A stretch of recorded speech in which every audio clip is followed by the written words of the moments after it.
Hi there, it's Kathleen Rendelia, and I'm just making a plan here real quick.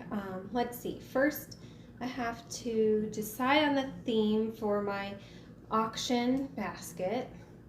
Then I need to go shopping for those items, definitely. Oh, and then I need to put all the things in the basket together. Got to make sure I do that right. And then, oh, this is very important. I have to make sure I drop it off at Brandon's house this Saturday, sometime between 11 and 2. That's when they're having their first drop-off day. Okay. All right. So, wanted to make sure I had a plan in place. So, we're going to talk a little bit more about planning today and how that can help with your stress in your life. So we'll get back to my planning a little bit more in just a moment. For those of you who don't know, I'm Kathleen Rendelia, and this is our Brandon's House Counseling Center Monday Mental Health Moment. So you might be looking through our social media pages sometime and realize that we have a lot of these. In fact, every Monday, we're very consistent at 8 p.m. You can find us on social media live. Why do we show up every Monday? Well, because as a group of therapists, we are often wanting to help people. That's kind of our life calling, right? And so at Brandon's house, we decided to do a little bit of something to give back to the community, to let you guys know things that you could do to help with your stress each week. And then also to make sure that we're staying in contact with all of you, especially during this pandemic, to be able to let you know what's happening at Brandon's house and how you can be involved. So for those of you who don't know, Brandon's House is a nonprofit counseling center for teens and their families. We're located in New Albany, Indiana, and we have been there since 1993. And during that time, we have helped over 4,000 families and given away more than 2 million 600,000, that's a big number, of free counseling session dollars. So an average counseling session, if you go somewhere, would cost $100. So that means that we have given away over 26,000 counseling sessions. Yeah, that's a big number, isn't it? So Brandon's house has been around for a while. We have been counseling for a while. But in order for us to continue to do so, we need your help. And so that's what I'm going to talk to you a little bit about today, is what we have going on at Brandon's house. And then we're going to get back to planning and how having a few plans in your life could maybe help decrease your stress a little bit. Okay? So first off, I want to run a few numbers by you, okay? Because we had some exciting numbers this week at Brandon's house. So first off, we have on our Facebook page, we went above our 2,000 people liking our page number this week. Isn't that amazing? So we have grown so much, and thank you guys for taking the time to like our page, follow us, pay attention to what's going on at Brandon's house. So we now have 2,005 likes on our Facebook page. Now, Instagram, not going to forget you guys. You have also been increasing, and we're now up to 241 followers on Instagram. Hey, how about we up that? Maybe we can hit 500 by end of the month. What do you guys think? So if you know somebody that isn't following us yet on Instagram, make sure you tell them, hey, get on there, follow Brandon's house. They have things that can help you and others during your week. All right, so let's try and do that, right? It's not too far off of a goal. Now, another great number is that last week's Monday Mental Health Moment, we had 927 views of that one video. So that's a pretty big number of people that we're reaching each week. And I'm just excited that Brandon's house is able to share our message with that many people. If you haven't already, click that share button below and help us to get this video out to more people as well. Maybe we can reach 1,000 views this week. What do you think? Another great number that Brandon's House has is that we have served over 68 clients this year. So that's 68 families that have received free counseling at Brandon's House. And they've received altogether a total of over 350 sessions of counseling for free. So that is thanks to all of your support and our wonderful counselors as well who volunteer and help out at Brandon's House. Other numbers, we currently have 42 active clients. So they are the ones that are currently being seen, have appointments and such at this point in the year. Another number which I don't like as much is we have 27 individuals on our waiting list. So those are adolescents who are waiting to get services with us that can't afford services somewhere else, and so they are waiting for an opening at Brandon's House. So the more we can increase our fundraisers and donations, the more we can make openings available to those individuals as well. But right now, we do have 27 kids on our waiting list. So those are some numbers for you at Brandon's House right now. What else besides numbers do we have going on? Well, we have our first auction donation drop-off time coming up this Saturday. So the 17th from 11 a.m. to 2 p.m. And we're making this really easy. You can just pull up at our office. You can call, text us if you don't want to get out of the car. We'll run out, get your item. You're good to go. We're going to make it real simple. But if you haven't already donated to your item for the auction this year, it's a great way to just, when you're out running errands or getting lunch, to stop by, drop it off. We'd greatly appreciate it. So if you're not sure what to donate, we will share our list below as well of things that are great for auctions, but gift baskets, collectibles, gift certificates, things like that are always very popular.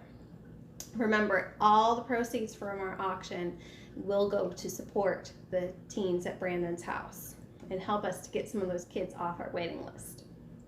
So we have that going on. Also, we have our 31 and the 31st will be coming up end of the month. And we are, like I said, actively getting donations for our auction that will be in August. Now, another thing that some of you may have noticed from last week is we have 2 job openings at Brandon's House. This is very important. We are currently accepting applications for our administrative assistant position and our social media coordinator position. We have our jobs listed on Indeed.com. If you look up Brandon's House, it will pull up both of those applications.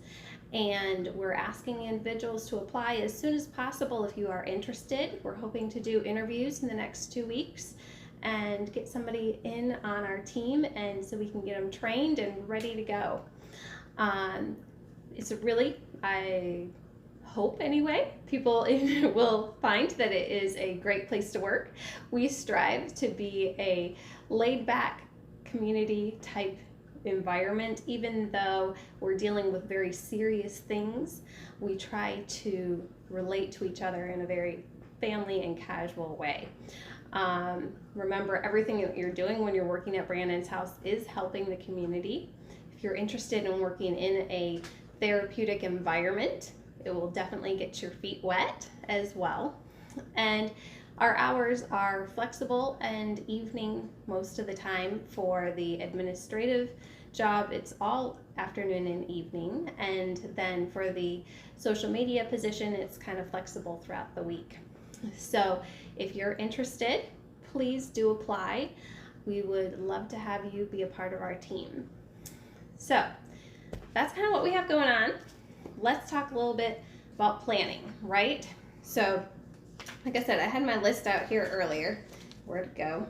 Gotta get through here. All right, so I was making my plan of how I was going to accomplish my goal of getting a donation basket to the drop-off by Saturday. So to do that and not have too much stress in my week, I broke it down into some easy steps. First off, being that I kind of have to decide what kind of basket I want to do.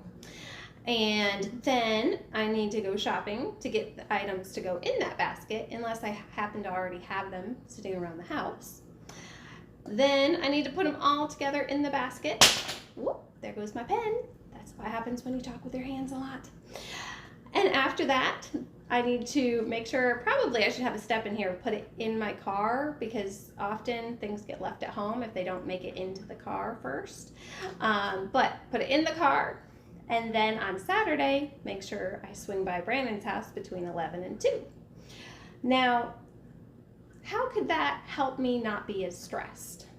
Well, first off, when I have something written down and I've made a plan, I don't have to actively keep it in my short-term memory so that I remember to do it, right?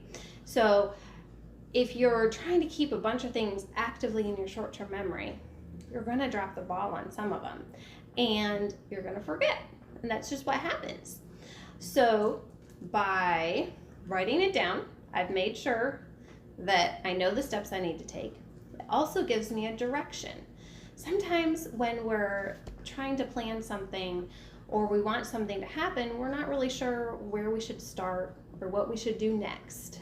So by having a plan in place, I break it down into steps and I have an idea of what direction I need to go, what I need to do. That is going to remove a lot of stress, even though it might be something that I don't always enjoy. For example, let's think about a real life application of planning ahead and how it could decrease stress. How many of you have a car or drive a car or have a family member who has a car or drives a car?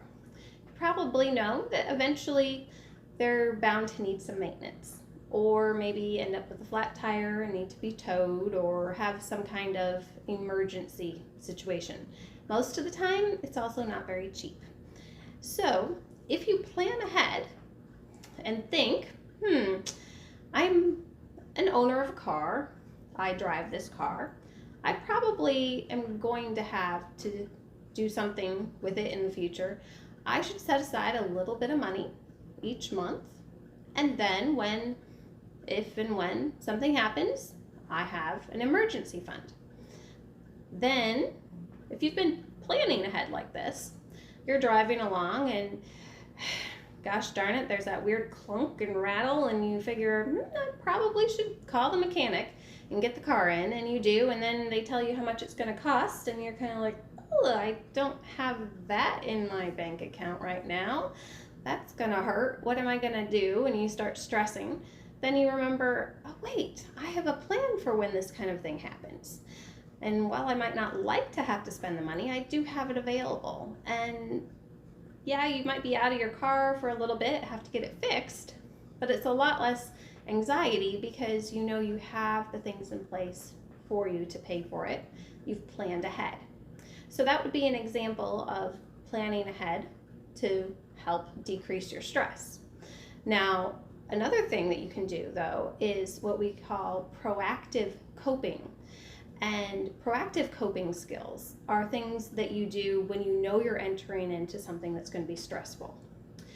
And this is something, as a therapist, I work with my clients a lot on trying to plan ahead and use coping skills in a proactive way. Because if you can deal with stress when it's little, you're going to be much more effective than if you let that stress get big and weighing you down.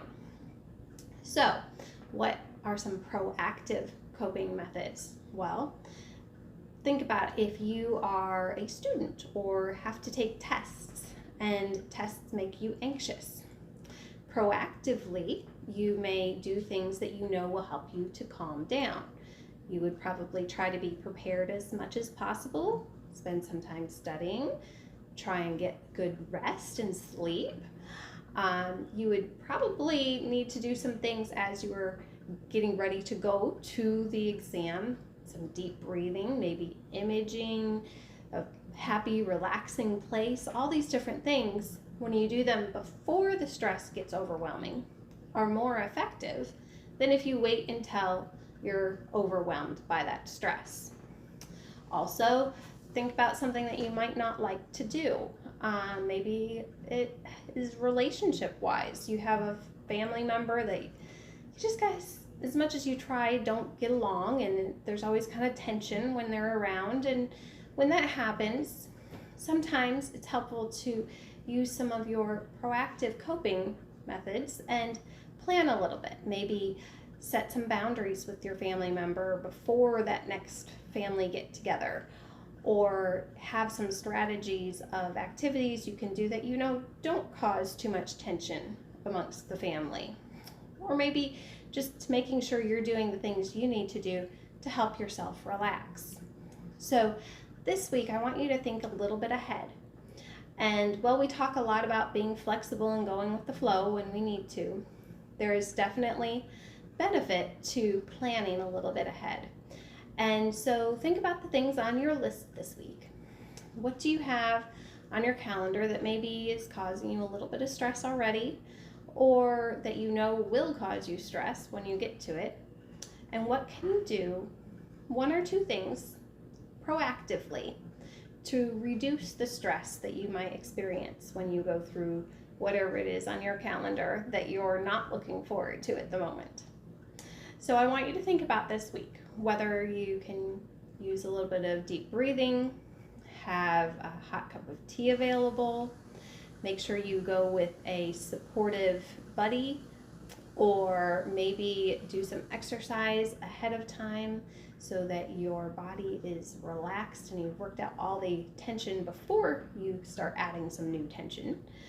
But think about it ahead. Use a few proactive coping methods, and hopefully you won't have as much stress as you would have otherwise.